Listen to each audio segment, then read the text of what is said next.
Well, once again, welcome back to the channel. We're working on the 52 again.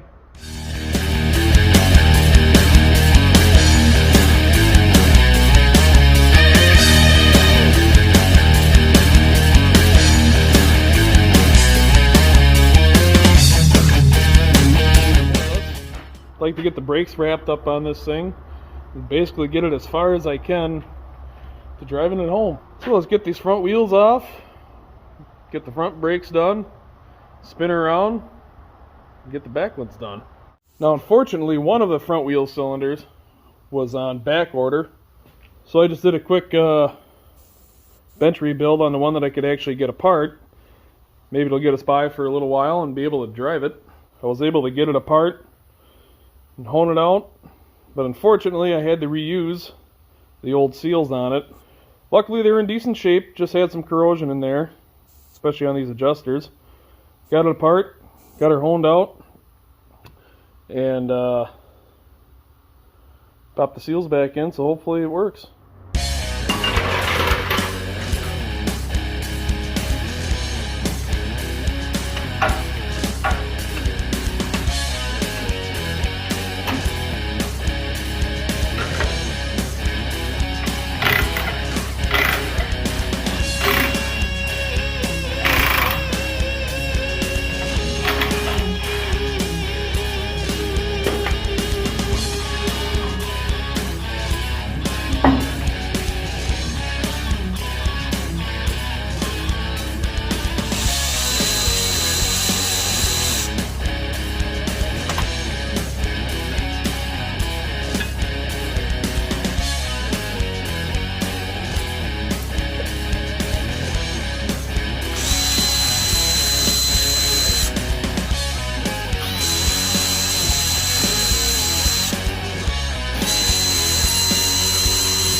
Alright, well, got that all put together. Hopefully that works for a little while.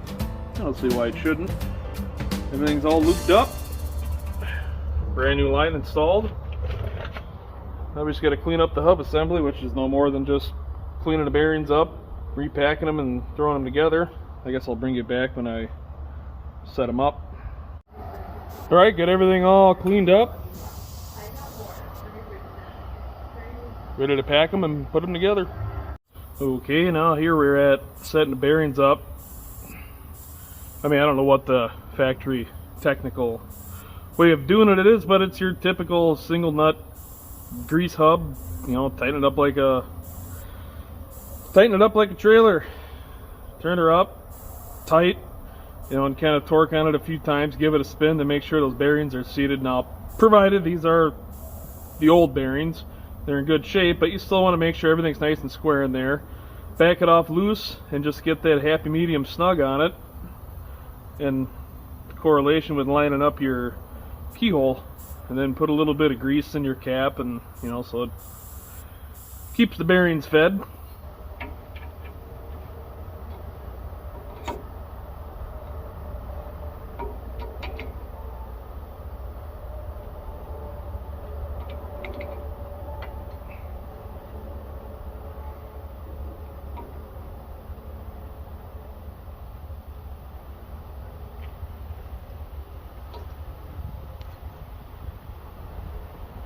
There we go.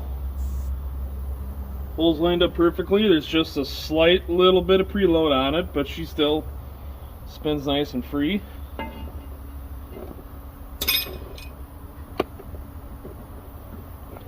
No play. It's all set. Just gotta put my key in. Don't forget that. Just a little dab of grease about yay big, and throw her on. As far as adjusting these brakes up, you just peek through these backing plate view holes, and if you look in there, you can see that star wheel. You just turn them up, till they seat out and get tight, and just back it off enough so you get that slight little bit of drag on it. Not too much, just a little bit. Remember, these aren't automatic adjusting brakes, these are manual, so if you happen to have a setup like this, you're gonna have to go in there and adjust them up every once in a while. And they're individual. You adjust this one and adjust the other. You can't do them both at the same time. So get her adjusted up. Move over to that side.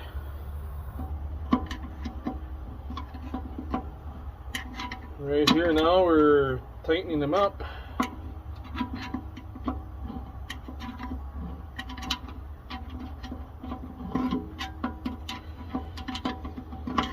See, before when I tried to take this apart, these adjusters wouldn't spin, therefore not allowing me to back the brake off, therefore making it a real son of a bee to get it apart. She's pretty well tight. Back her off a few teeth.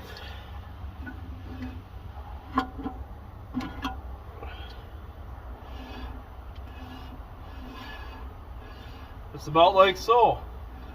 And just repeat that same process on the front. Well, there we go. One side complete. Off camera, I even gave the rims the old 50-50 paint job. Looks good from 50 feet away and good at 50 miles an hour.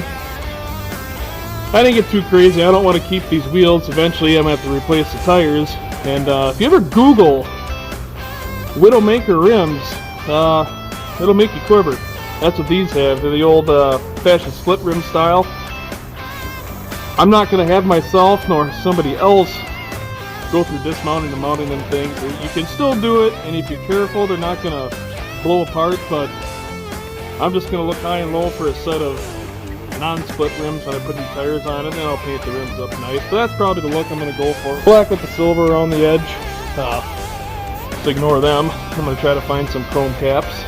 Go over the lug nuts. It's completely pointless to paint them because the paint just flies off as soon as you put them on. And much to my surprise, everything in this front end took grease. The kingpins, spring pins, and tie rods and drag link. Everything greased up. Even though after one zerk my gun ran out of grease.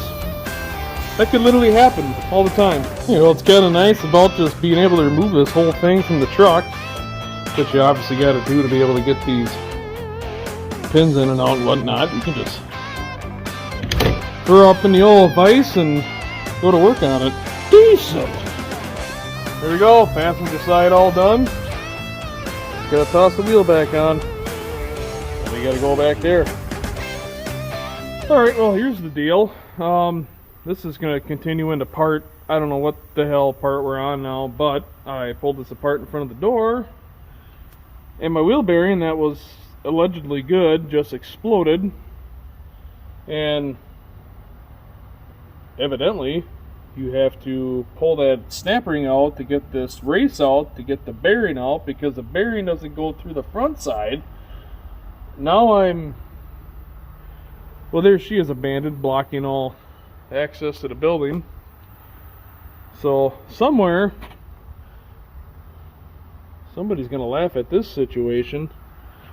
But yeah, I gotta get super ingenuitive and wish me luck on this endeavor. Shoot. That is some crazy, that's crazy. You would think, well, you know what, I don't even know what they were thinking. Well, there we go. That'll at least ways get it away from the door. Evening. Part 2 of part 3. I found some bearings. It's once again dark out. I'm tired. It's late, but you gotta work on them when you can work on them.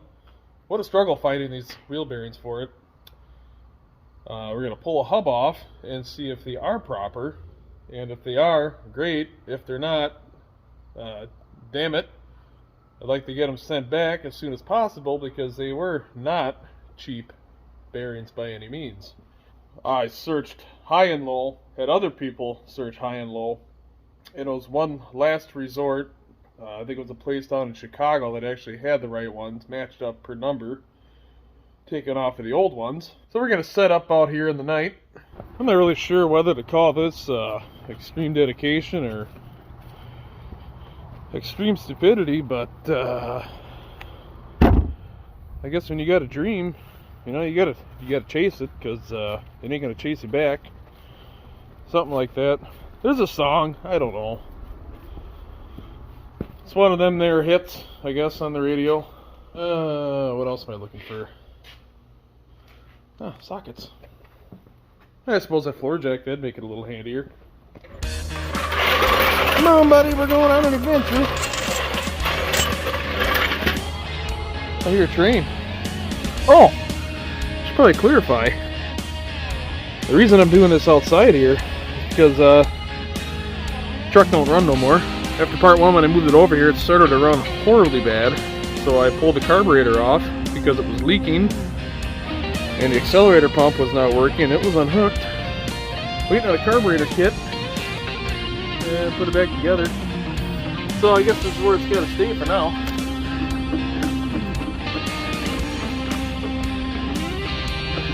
Please don't roll away.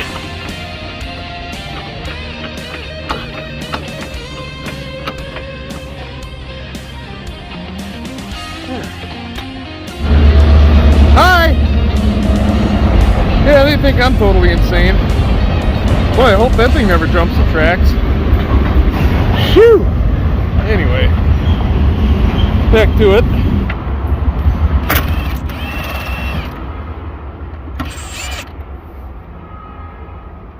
Here we go. We got one more.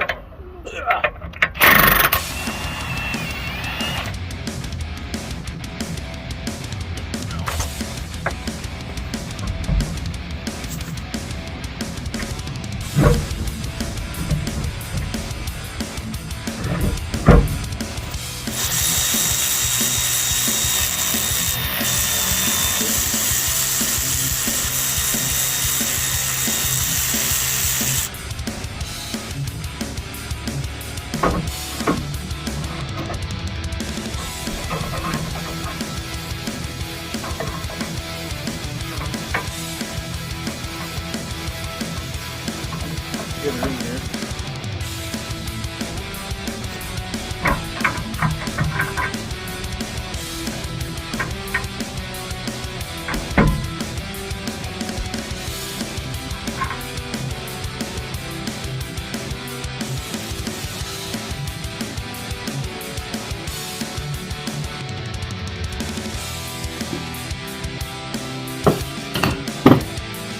Full.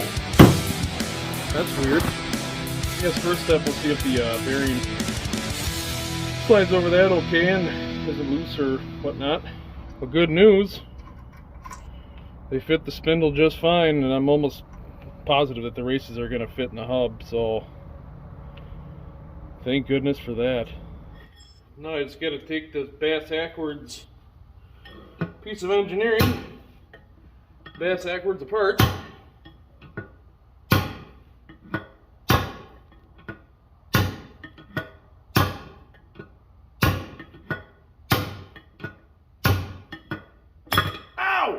Perfect.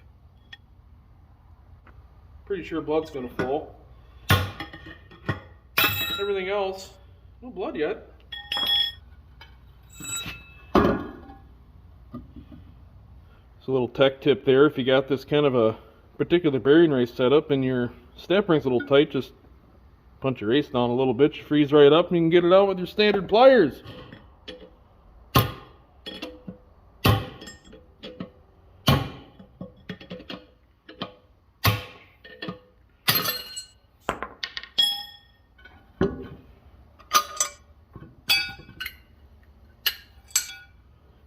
There, just got to reassemble now. Outside bearing is in. There we go. Seal's driven in. Hub's all ready to go back on the truck. Not a bad idea to take a little bit of emery cloth and kind of run it over these journals here where the bearings ride on. Oftentimes what happens is you get a little bit of a ridge or something if that inside race spins on there, which sometimes they do. So if you just take a little bit of emery cloth and kind of smooth them off and give it a little bit of a crosshatch bit of a feel, so that when you slide the hub on, she just takes flight and seats right up without having your bearings get all bound up on that. And also don't forget to take and slicker her down with the old 75W90.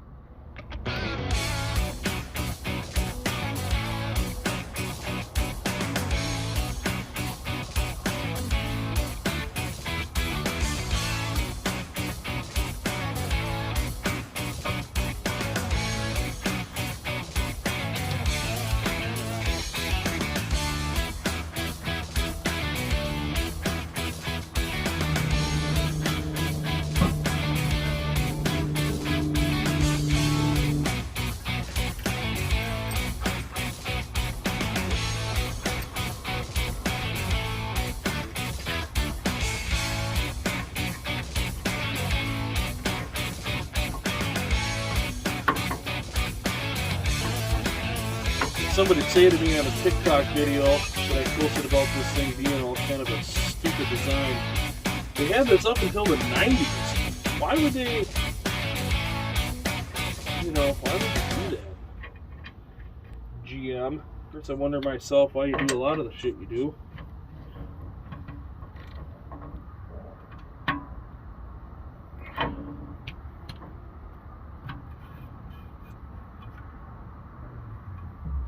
And then you just take and bend your tabs here down to hold that nut from ever coming loose and sending this off into the ditch. And that's it.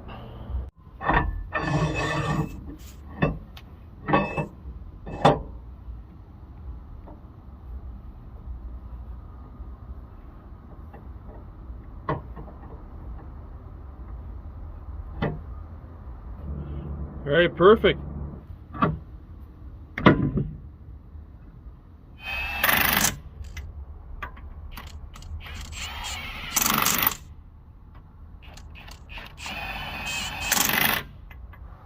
Well, there we go. Perfect. 3 out of 4 is done. Let's come back in the daylight. Alright, let's go ahead and get this carburetor put back together. There's no way that accelerator pump was going to do any of the pumping of the accelerating. So I'll throw you an old time lapse here and get this thrown together and put it on the truck and get it running.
Alright, she's on there.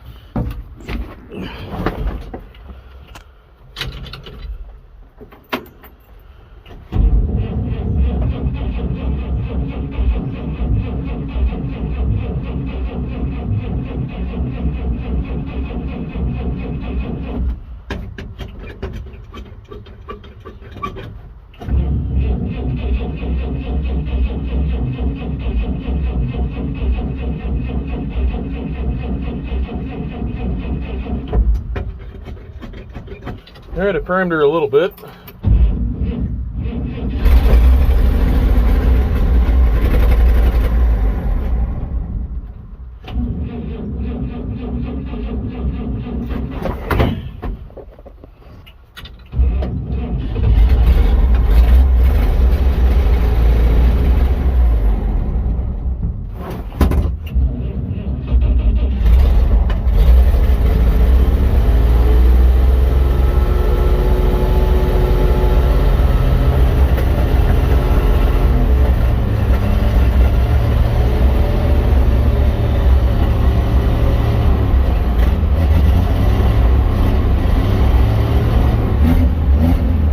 She's alive.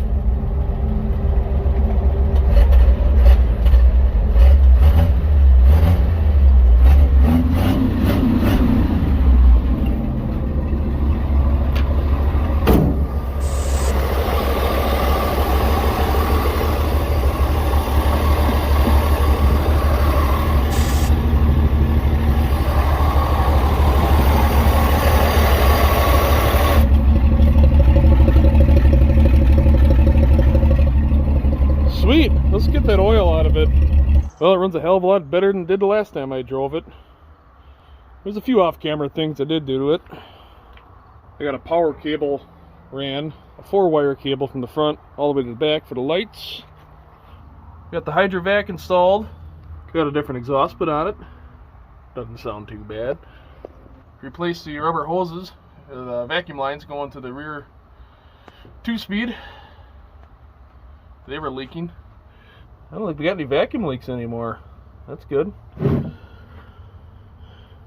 This is most certainly going to make a ginormous mess. Probably going to splash all over me.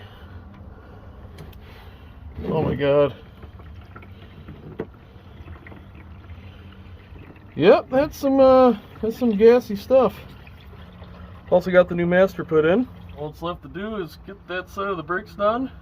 Get it bled up and then that much closer to being roadworthy. Ooh, yeah. Wasn't much viscosity left in that. Yikes.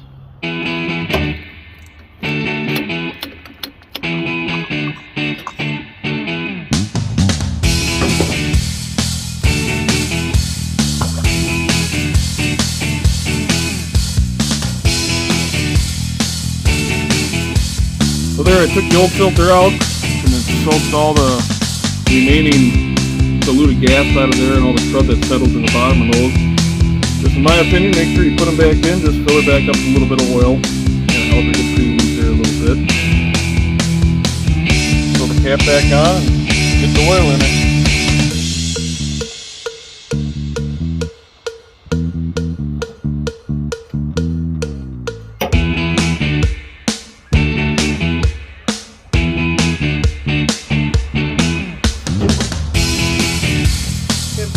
Funnel, so I'll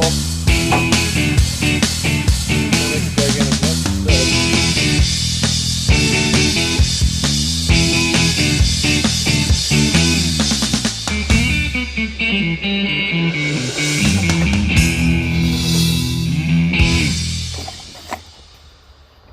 Alright, oil's in. Let's see how much better my oil pressure is now.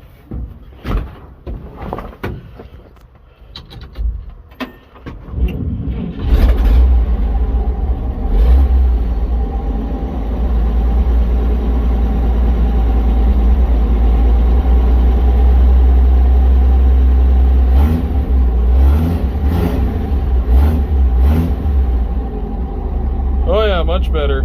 Let that settle down and check it again, then we'll get it revved up and start tuning.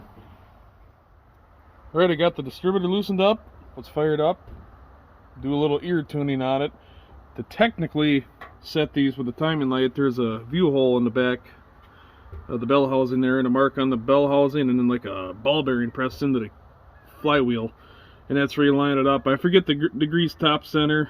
I'm just going to turn on the distributor a little bit and kind of do it by ear, but we'll eventually do it down there by proper standards. It just seems a little off. We're just going to tweak on it and then set the carburetor, and that should be it.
Too terrible. A lot better than what it was. I think what we'll do is get the timing light on, make sure it's 100%, but it's definitely better than what it was.